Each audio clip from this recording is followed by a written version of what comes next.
كلية الفقه الحنفي تقدم.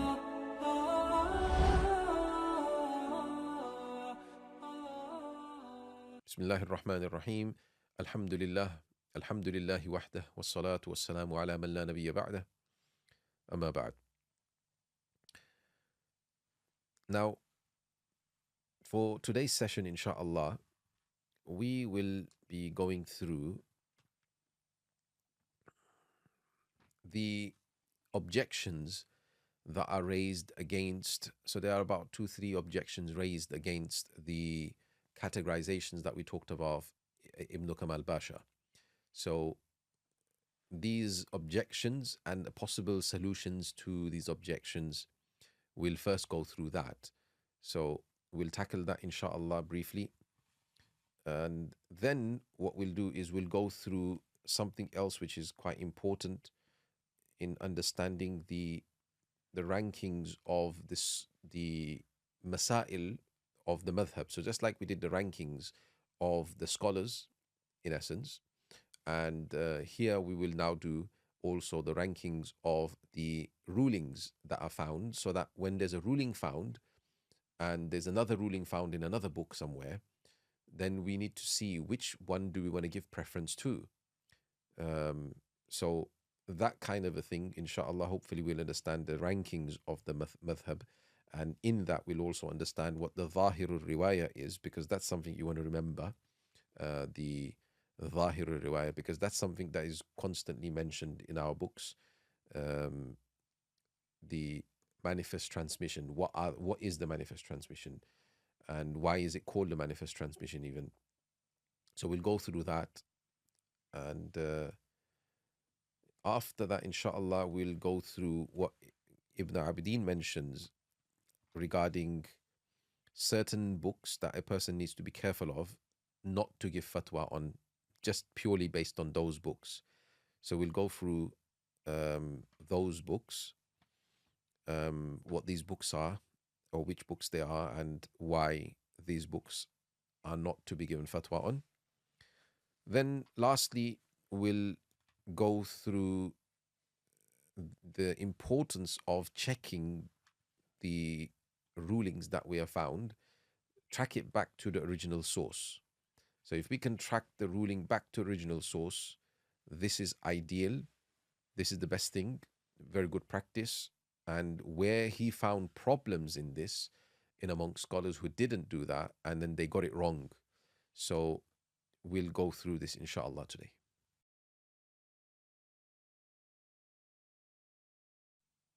Bismillah ar-Rahman ar-Rahim. So now we move on to some of the objections that we talked about. So there are certain objections made by some scholars on Ibn Kamal Basha's, the categorization that we talked about. The first objection here is a famous objection that Imam Abu Yusuf and Imam Muhammad rahimahullah, they have been considered in the state of, or the status of, the mujtahid fil madhab, right? They've put them, or he has put them in mujtahid fil madhab, meaning those people who follow the imam, their teacher in the usul, the principles, but differ in the furu', in the offshoot rulings. However, when we actually see Imam Abu Yusuf and Imam Muhammad rahimahullah, they dispute with Imam Sa'ab rahmatullahi alayhi in so many principles, in so many of the usul. So this doesn't really make sense, that why are they considered in this particular category? So therefore, some people have mentioned that the solution of this is then to come up with another category, a category in between the mujtahid mutlaq, yani the mujtahid fi shar', meaning, and mujtahid fil madhab. So there's a category in between there. So where we'll have a mujtahid al-mutlaq, in essence, what we'll call him, mujtahid al-mutlaq, meaning he is unconditionally a mujtahid and that is the likes of the Imams. And then you've got a mujtahid who's still mutlaq, but he's mujtahid muntasib. So he is got the capability, he has the capability of doing ijtihad himself, coming up with his own principles and own usul, meaning and all own furu'. But but either out of respect for his teacher, he would attribute himself to still his teacher. He will still be considered, for example, Imam Hanifa. Sorry, he would consider Imam Yusuf from Tala. He would consider himself still to be a Hanafi, or Imam Muhammad would consider himself to be following of his teacher, Imam Abu Hanifa. He would be a Hanafi in essence. So that's one way round that some people, in a nutshell, just to make it quite brief, I mean, this discussion goes on quite a bit. That's one way of getting around this.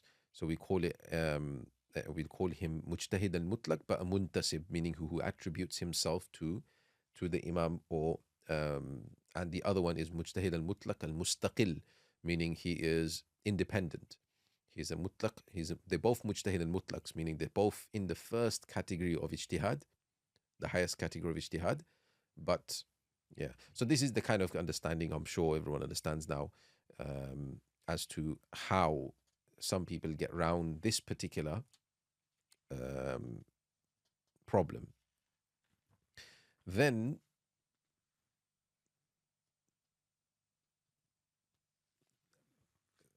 the second point of contention is that we see that certain scholars have been categorized in, certain certain statuses. So the likes of, for example, he mentioned Abu Bakr al-Jassas, he mentioned al-Razi to be in the category of, he mentioned him in amongst the category of the Ashab al-Takhrij, if I remember correctly. I'm just checking it.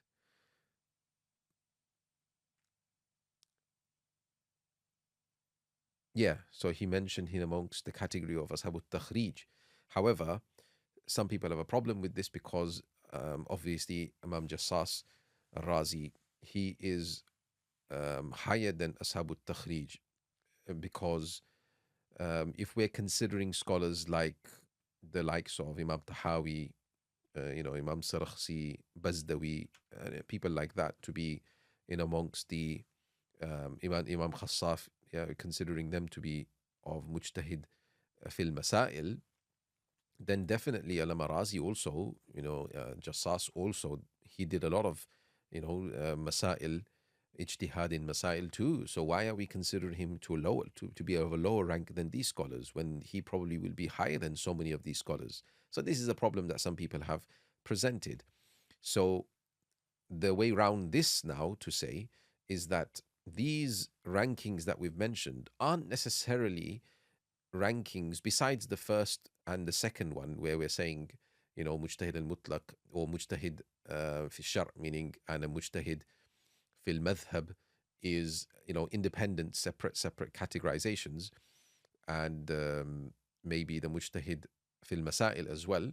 But the others definitely, meaning the ashab al-takhrij and the ashab al-tarjih, ashab al-tamyiz, or in essence these, or even the mujtahid fil masail, in fact, these are all roles, just roles. They're not like a person fits into a category here.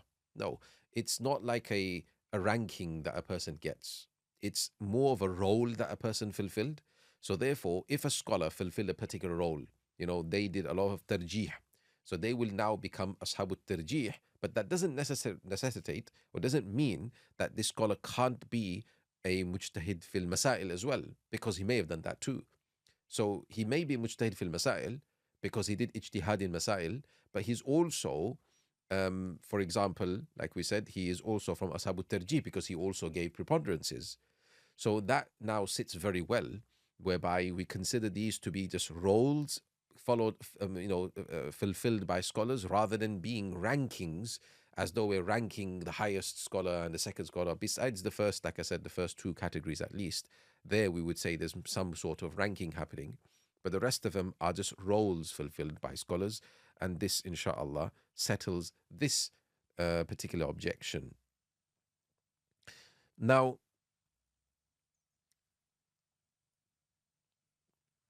these are, in essence, you would say, the main objections that come up against Ibn Kamal Basha's, you know, categorization. But if we tighten it up with what, like I said to you, what scholars later on mentioned by creating a, offshoot, meaning creating the first mujtahid fi shar', in essence being a mujtahidul mutlaq, which is the same word or same category, and then from that we categorize two offshoots: a mustaqil, mujtahid al mutlaq mustaqil, meaning independent, and mujtahid mutlaq, who is um, the muntasib, the one who is who's attributing himself to the imam. Then this solves, inshallah, this problem.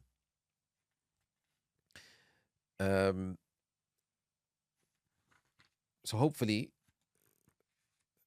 this is quite clear, and inshallah those objections have now gone away. Now, what's to remember here, because we talked about the manifest transmission, it mentioned the dhahirul riwayah, meaning a manifest transmission. So what's important to understand when we're talking about manifest transmission, then what is the manifest transmission? What is the dhahirul riwayah? What is it referring to? So here we now discuss regarding the tabaqat, the stages, the rankings of the masail themselves, the rulings themselves. So if there's a ruling in the Hanafi fiqh, what ranking will that ruling have is based on where that ruling is found, in essence, where that ruling is sourced from. So here we have overarching three categories. Okay, so they will be first called the masailul usul, okay, or the dhahirul riwaya, the dhawahir, as you will call them. So all of these names are given to the first ranking of masail: the dhahirul riwaya, manifest transmission, in essence, the dhawahir, or the masailul usul. So these are all the rulings that are found in the books of Imam Muhammad rahimahullah. So it's the rulings that Imam Muhammad rahimahullah mentioned. Obviously, some of them would be mentioned from Imam Abu Hanifa, some of them will be from Imam Abu Yusuf, and like that, and so on. And some obviously would be his own opinions. So they are the manifest transmissions. They are namely the Kitabul Asal of Imam Muhammad, meaning the Mabsut. It has a name called Mabsut, but because it becomes confusing with another Mabsut of Sarakhsi, famously it's known as Kitabul Asal as well. So that's the first book. Then we have the Jami' al-Saghir and the Jami' al-Kabir, and then we have the Siyar al-Kabir and Siyar al-Saghir, and we also have the Ziyadat. So these are the 6 books famously known as what Imam Muhammad rahimahullah's books are. Now, there is a bit of discussion on this, whether there are 6 books or 5 books, and we will discuss this, inshallah, in the next video, inshallah.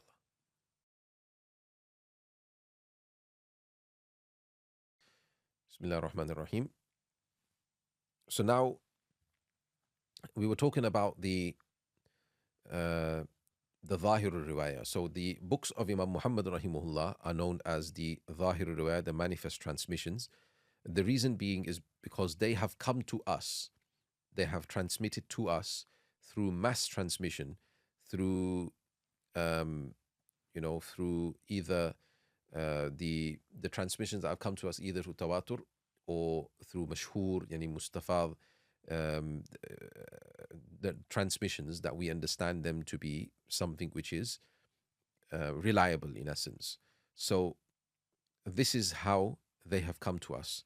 Now there is, like I said to you, there's a bit of discussion as to whether Imam Muhammad's books are, they're 6 books separately, or is it that some of the books were actually together, like the Sirul Kabir, is it a separate book, or things like this. So there's a bit of a discussion, and I mean, there is a bit of a recent it's a research on this, that there were in fact only 5 books of Imam Muhammad rahimahullah.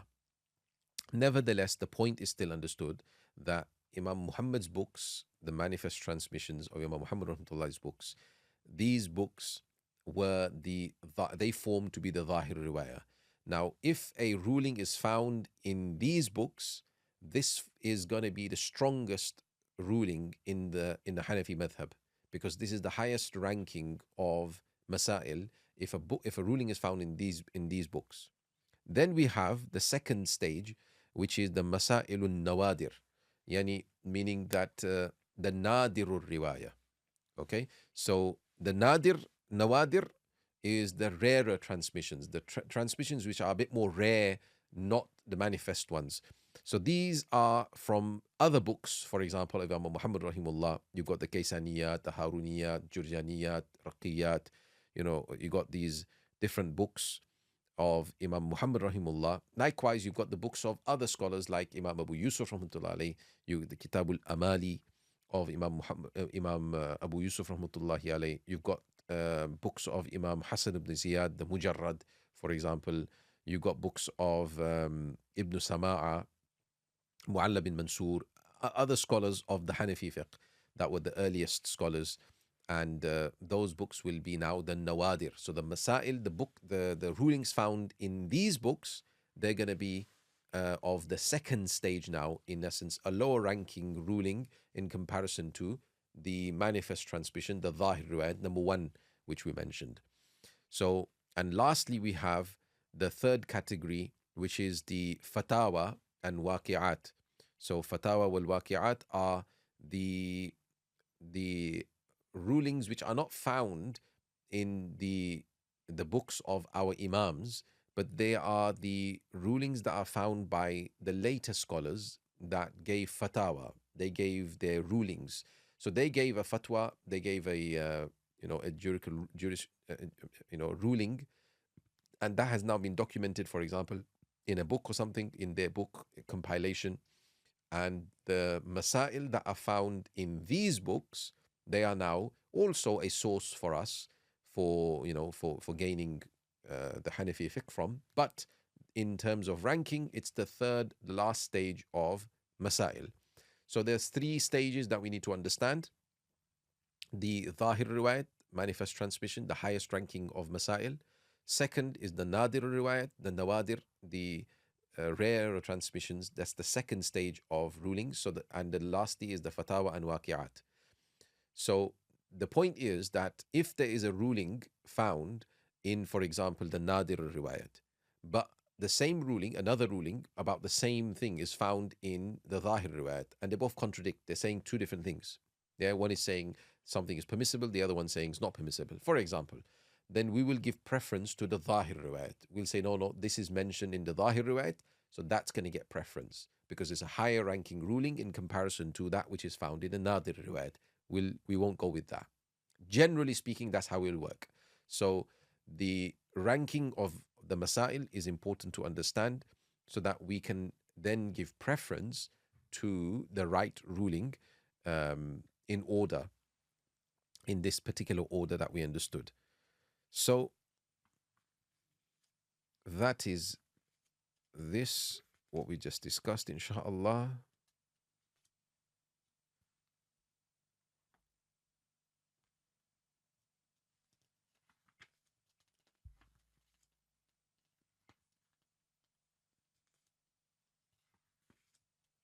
Now,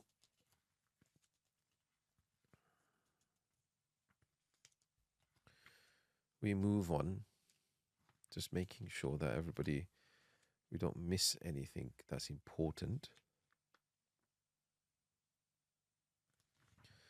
So, Ibn Abidin now, from where we left off, he then mentions that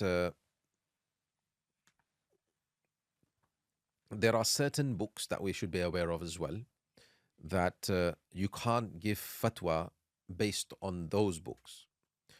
So he gives examples.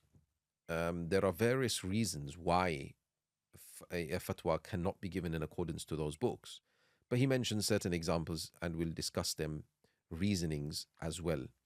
So he first says, like for example, the Sharhun Nuqaya of Allama Kuhustani, likewise the famously the Durr al Mukhtar and the famously Al Ashbah wal Nadair. Okay, these books you cannot give fatwa based on these books. Now, why is it that these famous books you're saying you cannot give fatwa based on these books? What's wrong with them? So there's various reasons. One reason is because certain books, like you see the Durr al Mukhtar, um, it's very abbreviated. Okay, it doesn't have detail. So because it's abbreviated, it's very easy for a person to understand a ruling and misunderstand that ruling in essence because of the obscurity that it's not very clear in what it's saying. Sometimes you need a sharh, you need the commentary. So if you are basing the ruling on the commentary now, which clarifies what the primer is saying, then yeah, then you understood the masla correctly, so you can give fatwa based on that. But just based on the primer, the brief text of the primer, giving fatwa on that you can't do. We explained that the Sharh al-Nuqaya, same thing, of course, that because it's going to be a very brief text and it's like it's very difficult to understand it, and so it's puzzling, it's obscure, um, and because it obviously it doesn't detail, like we said, it doesn't detail. It just drops a lot of things in many places, um, and sometimes they even give preference to they give preponderance on an opinion which is not actually the preponderant opinion, so which is not the actual madhab as well. So when mistakes like this have been made, then they rule, the fuqaha will rule that this book is not something that we can, or we can't rely on this book. We can't go by this particular book. Um, so that's something to be bearing in mind when giving fatwa, that a person does not give fatwa based on certain books.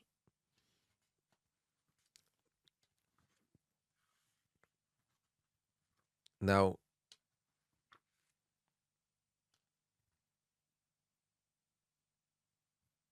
there are certain books also that won't be given fatwa on.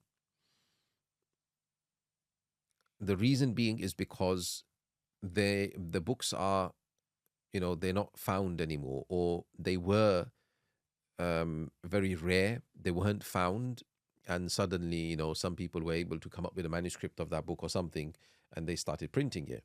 So now the problem with that is it actually, has it been scrutinized? Has it been examined properly to verify that this is um, the book from this particular author, or somebody's maybe misunderstood something somewhere? What's happened there? So this needs to be properly examined, and the rulings in this book, or the print of this book, has to be verified and things like this. So as long if that is not done, then it won't be permissible to give fatwa on that book as well. So he gives an example of this, like there is Mullah Miskin's sharh on the Kanz, and this is something which it says is not something that a person can give fatwa based on. Likewise, like I said before, that some people they give they mention, some scholars would have mentioned, some authors would have mentioned the weaker opinions of the madhab as well, without actually clarifying that this is a weaker opinion, like the Qunya, he says, does. So he says that you can't give fatwa based on the Qunya as well. And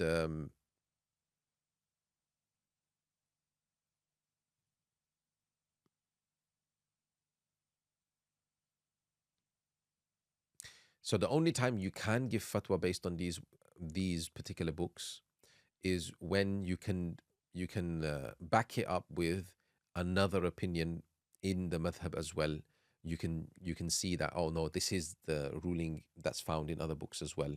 So then you can give a fatwa based on this opinion. Bismillah ar-Rahman ar-Rahim.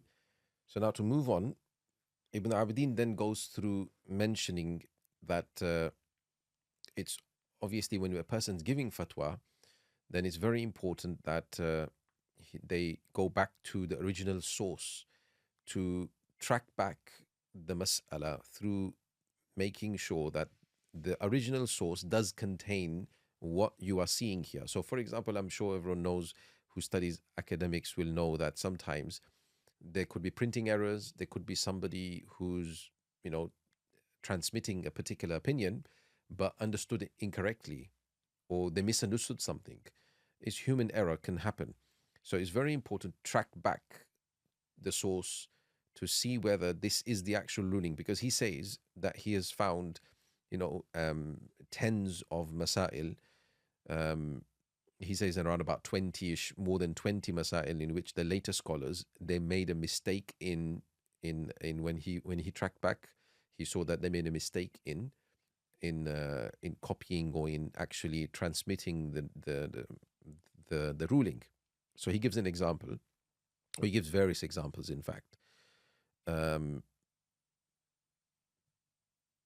So he says, this is a famous one, that the hiring, istijar we call, hiring upon doing tilawat of the Quran. So you hire somebody's services so that they will do some recitation of the Quran for you. So, for example, in your masjid, you're going to have a program and you hire somebody and you pay them to recite Quran. For example, right? So he says that in the book As-Siraj al-Wahhaj, so this book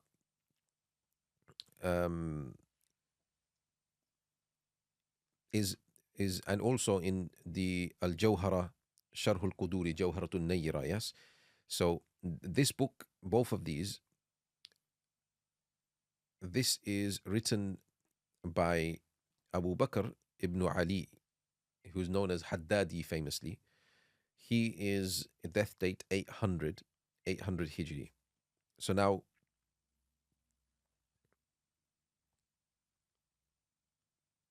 he wrote As-Siraj al-Wahhaj, around about 100 pages book, right? He wrote this book, and then he himself, he wrote a sharh on it. He wrote a commentary around, which is around about, you have about 3 volumes of it, which is voluminous book that he has written, and it's obviously known as the Sharh of Quduri, but he used the kitab of his which he had written before to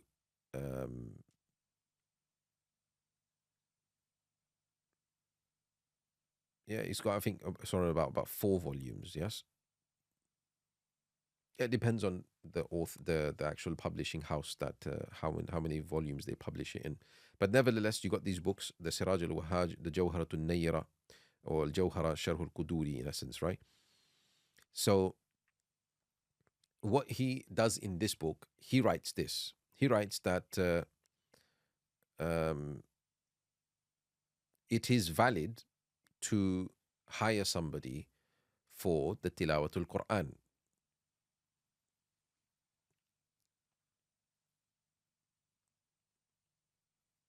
So that's what he does. However, and then what happens? A lot of the scholars that came after him, they came and they saw that he's written that it's permissible to do, to hire somebody's services for what? For reciting the Quran.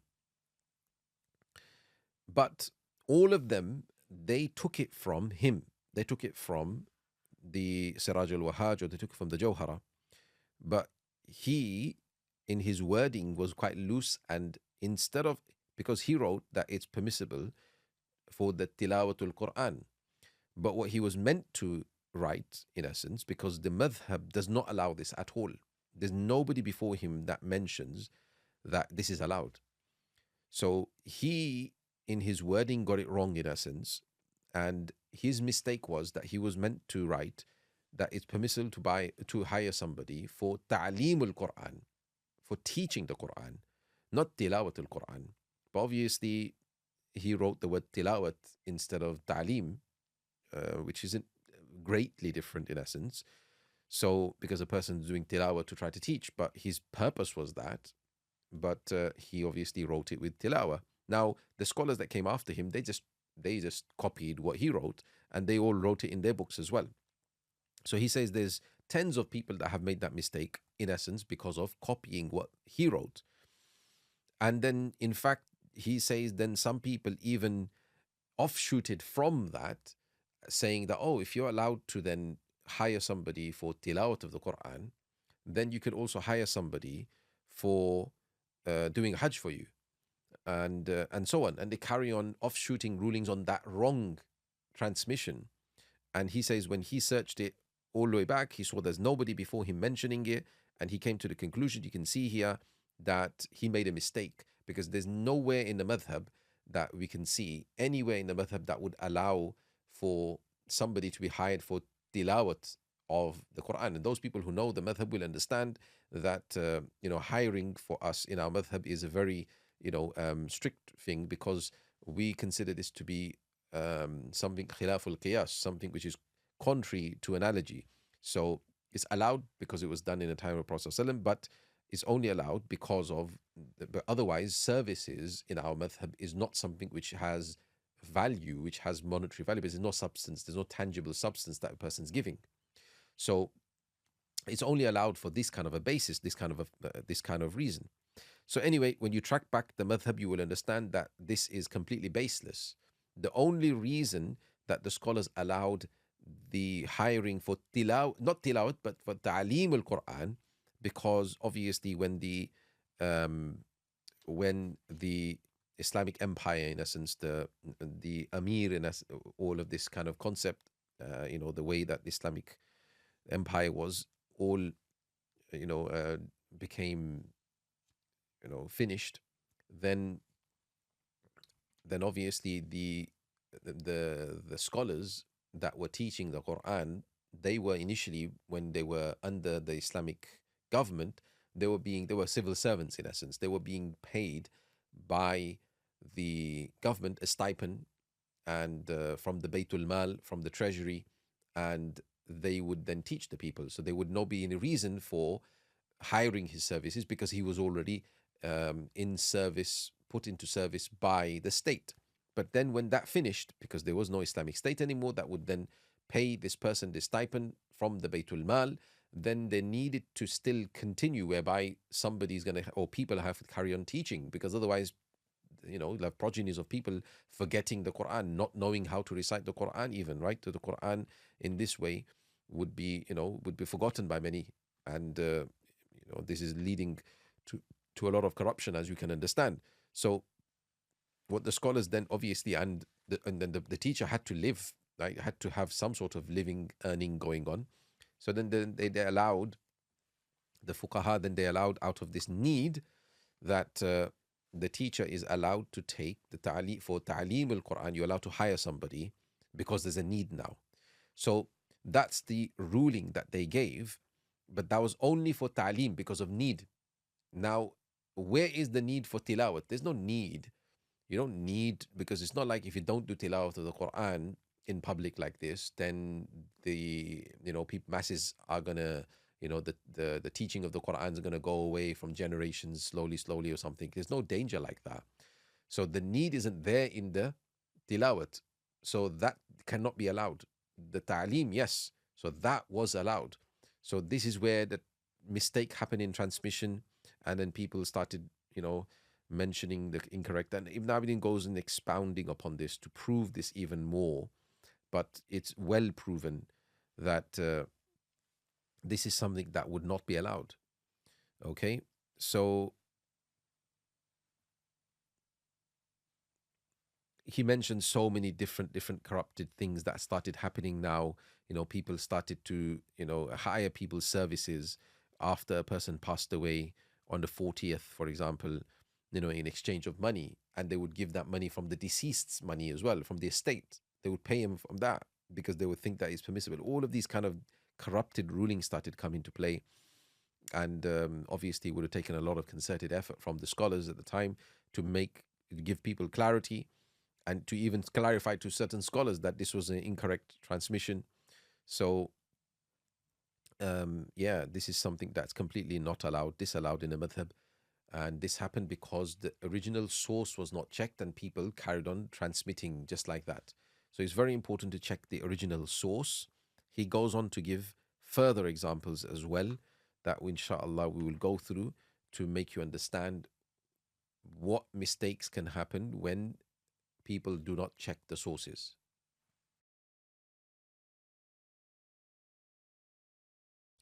Bismillah ar-Rahman ar-Rahim. Now, just to summarize what we've done today. So we first talked about the objections that come up against Ibn Kamal Basha's categorizations. Why is it that Imam Abu Yusuf rahimahullah, why is he considered in a lower rank, and Imam Muhammad in a lower rank to certain people like Imam Ahmad ibn Hanbal, who arguably Imam Abu Yusuf has a higher level of ijtihad than him. Likewise, the likes of Imam Shafi rahmatullahi, who he was even a teacher of through intermediaries. So the likes of Imam Abu Yusuf rahmatullahi, specifically, people raise objections on the why is he of a lower rank than some of these people that you've considered as a higher rank when his level of ijtihad is higher. So anyway, these objections come about. So we solve these objections by putting in other categories that actually he is also a mujtahid al-mutlaq, just like the other imams that we've considered, also mujtahid al-mutlaq. So they're both mujtahid al-mutlaqs. There's nothing to worry too much about. But the difference is that he has now just attributed himself towards this imam. He doesn't want to overstep his imam out of his respect or whatever it is.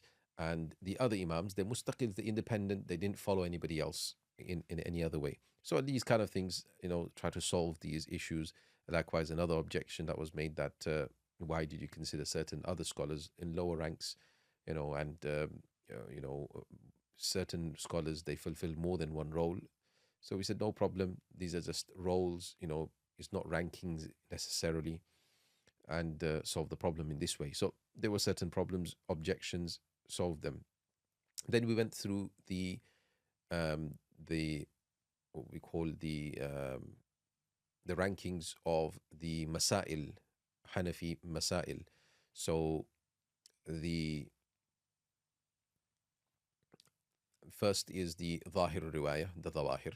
Then we have secondly the Nadir riwayah, the Nawadir. And thirdly, the third ranking of the Fatawa and Waqi'at.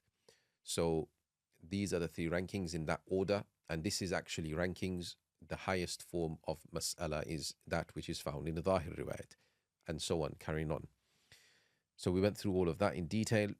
We discussed the books of Imam Muhammad being the Zahir riwayat, which ones they are and things. And we also discussed what would be included in amongst the Nadir and Nawadir riwayat, and what would be the Fatawa and Waqi'at. And if there's conflicting rulings found in each one, what do? We talked about that as well. We go for the highest ranking, whatever we can find in the highest ranking masail. So that's that. Then we went through what Ibn Abdin mentions, that it's not permissible to give fatwa based on certain books. So, for example, if the state of the author is not known, this is something that will make the book unreliable. So, for example, Khulasatul Kaydani, Khizanatul Riwayat, like we explained, the books of Allama Kuhustani. These books, there were certain books that at a time, because the author was unknown. Obviously, Kuhustani has become somebody who is now well known, so that might be a little different now. But there's certainly the Khulasatul Kaydani and books like this. They are books that the author is unknown, not much is known about him, so therefore giving ruling fatwa based on his or these books is not something we can do. Likewise, another reason why fatwa cannot be given on a certain book is the musannif, the author, he has just gathered everything, like the weaker rulings as well, and hasn't differentiated, like we explained, the kunya or the qinya, however you you say it, in accordance. This is Zahidi's book. Um, so this is an example of one that you will not be able to give fatwa on. Um, Likewise, Al-Hawi, that's another book also, where he's famously known for transmitting weaker transmissions, weaker narrations, or weaker transmissions of the madhab, um, and so on. So that is another reason. Another reason why a book will not be given fatwa on is that it's too brief. Like we talked about the Dur al-Mukhtar of Allama Haskafi, likewise the Ashbah al-Nadha'ir of Ibn Nujaym and Waghaira. So these kind of books will not be allowed to be given fatwa because they're too brief. And then sometimes a book is not able to be given fatwa on because it's rare now. The book is, it was maybe not found before, and suddenly now it's come about. So we talked about that as well. Maybe also there is doubt as to the attribution of that book towards the author as well. This is another reason, and sometimes also one thing that we didn't actually cover, we cover now, which is that a book will sometimes not be given fatwa on because of it's not a fiqh book. It's not a book that is based on fiqh. So, for example, giving ruling on Imam Muhammad's Muwatta. So, Muwatta obviously is a hadith book. So, it's not a fiqh book. So, you can't give fatwa based on Imam Muhammad's even Muwatta, or other books like the Umdatul Qari of Allama Aini, Mirqat of Mulla Ali Qari. These kind of books, fatwa cannot be given based on these because the book has to be a fiqh book on the subject. So it's obviously discussing that. So these are reasons. It's taken a bit long to describe this, but hopefully this will give you a bit more detail. And then lastly, we went through the importance of going to see the original source, to locate the original source, to make sure that the person you're looking at it from, you're transmitting from, hasn't got it wrong when they were transmitting the ruling from somebody before them. So hopefully this makes it clear.